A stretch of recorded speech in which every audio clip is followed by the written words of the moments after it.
Hi, my name's Sam Toller. I'm the 21-year-old writer and director of Alan, an independent feature film that we made for £350 about a 17-year-old who thinks that he's peaked in life and that everything goes downhill from there. Think Skins meets Woody Allen. I'm going to be giving you some tips and tricks on low-budget filmmaking, and today we're going to be focusing on screenwriting and how to produce a script that will be fun and engaging for an audience, but that you'll be able to produce cheaply and effectively. 1. Keep the script simple. When I wrote Alan, I wanted to focus on the script, getting some humour in there, getting a lot of relatability, and also giving the actors something that they could sink their teeth into and give a really good performance, so that the audience would be engaged by the performance and the script, as opposed to flashy car chases or loads of quick cuts and things like that. Also making sure that each scene is not overly long or complicated will mean that you can shoot those scenes in one day, and that'll actually keep your production costs down low, but I'll talk about production costs in my next video. 2. When you're writing your script, especially if you're a young filmmaker like me, a good idea is to make your characters quite young, because obviously actors who are older and are doing that for a career are going to want payment, and it's very hard to get older actors to work for free. Whereas actors who are students and they're getting footage for their show reel and they want to get as much experience as possible, they're more willing to work for free. So keep that in mind when writing your characters, and maybe keep them young or keep older characters to a minimum is a good idea. 3. Before you start writing your script, download a program called Celtx. That's spelled C-E-L-T-X. Celtx is really good because what it does is it formats your script for you. So instead of going on Word document and having to do funny spacing to make your script look correct, what Celtx does is it puts all your bits in the right places. It makes sure that the character and then the dialogue is formatted really well on the page. It puts everything in the right font, that kind of career professional script writing looking font, so that when someone reads your script, it looks really professional and it's really easy to read, and it makes sense for actors and directors of photography and anyone who wants to read the script. They can really easily see what they need to be paying attention to, and that makes their job much easier. 4. So I've said that one of the best ways to do a cheap film is to really focus on the screenwriting, but how do you make that screenwriting good? One really good thing to do is just to always defy expectation. There's a great director called Shane Black. He did The Nice Guys recently with Russell Crowe and Ryan Gosling, and that is one where even in his action scenes, he always defies expectation. You think something's going to happen and then something else does, and it really keeps the audience engaged, and it allows a lot of humour as well. It doesn't always have to be humorous, it's always really engaging to take a character and suddenly just give them a twist. Maybe there's a character who's really, really calm and peaceful, but then at one point in the film he snaps.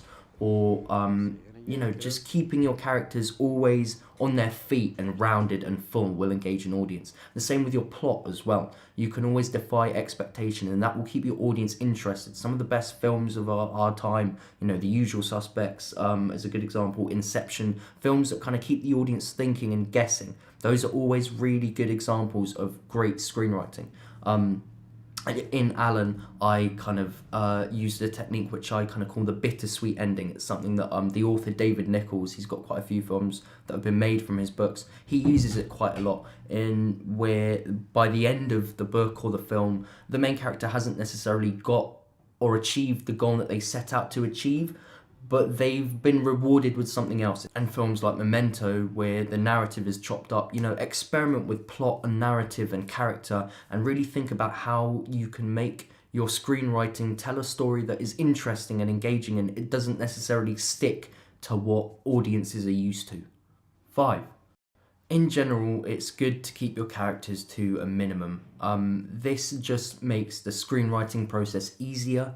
For you, it's going to make your characters probably fuller because you're focusing on them, fewer characters for more time, which is going to make them more interesting to watch, and the audience is going to get behind them more. 6.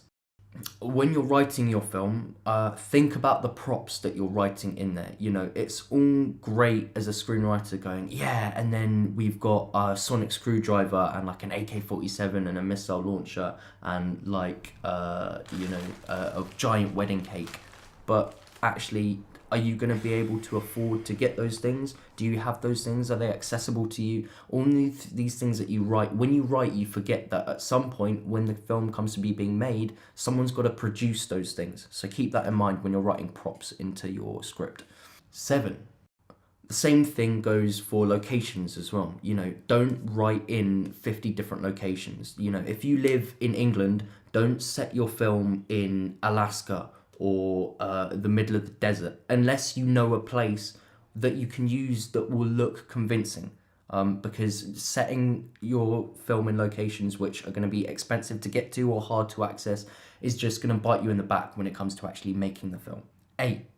But saying that about props and location, there's a flip side to that. Something that a great kind of low budget filmmaker Robert Rodriguez kind of probably not invented but kind of coined this term, the Rodriguez list, which is a great technique for young filmmakers just seeing what they can do. A Rodriguez list is essentially a list of all the cool things that you have access to, you know, whether that's actors who know how to ride horses or are really good at ballet or dance, or locations that you have. Maybe you have an aunt who lives in a really big castle somewhere in Scotland, maybe, who knows, and you think, oh, I could set it there. You know, me and my friends could go and stay up there and film there. Or a really cool prop, you know, maybe granddad's got an old like World War II rifle, who knows. But just think about all the different things that you might have access to. And then the Rodriguez list is basically writing that list and then making a film from that list, going, okay, so it's a film about a guy in a castle with a World War II rifle who also knows how to do ballet. Who knows? But it's just an interesting way of boosting your production values by, rather than going, oh, I really want to film in a desert, but I don't have a desert, going, what do I have that's cool, and then making the most of that. 9. Once you've written your script, or even as you're writing your script, get as many people to read it as possible. I mean, not everyone, like people whose opinions you trust and value and you know that are going to give good opinions, but as many people like that as you can find, get them to read your script, because even if you don't agree with what they've said, it's going to make you think about your film more. It's going to make you think about the characters and the plot and where you can just fine tune it. And especially because, you know, the people who watch your film are going to be a general audience. So the best thing that you can do when you're writing the script is to give it to those kind of general audience people and see what they think of the script and see if you can come up with any improvements from it from that audience. 10. As you're writing your script, really think about the audience that you want to see it when it's done. We'll come to marketing in more detail in one of the other videos, but you really need to think about who's going to be watching your film, and, you know, are the jokes in your script, are they going to work well with that audience? Are the audience going to understand those jokes? Are they going to understand any references? If there's references to films or TV or anything like that, the audience that you're aiming for, are they going to understand those references? You know, it's all very great putting references to video games in your film, but you need to make sure that the audience, the people that you think are going to be watching it, are going to understand those references. And also, are they going to empathise with the characters? You know, just because your characters might be young doesn't mean old people aren't going to empathise with them, but you've got to think of how you make those characters universal. What are those emotions that those characters have, and those goals that actually mean that someone who's 60 or 70 or from a different country or whatever will still be able to see that character and empathise with them and want to get behind them in the story. That's really important. So think about your audience even as you're writing the script. So those are my tips and tricks for low budget filmmaking. I hope you find them helpful. The last piece of advice that I want to give is just to go and do it. Whether this is your first film, your 5th film, your 10th film, your 20th film, your most ambitious film, your least ambitious film. Many of you will know. You just have to do it. Stop saying you want to be a filmmaker and be a filmmaker. Get on that track, make a film, learn from it, make another film. Get hooked. Do it.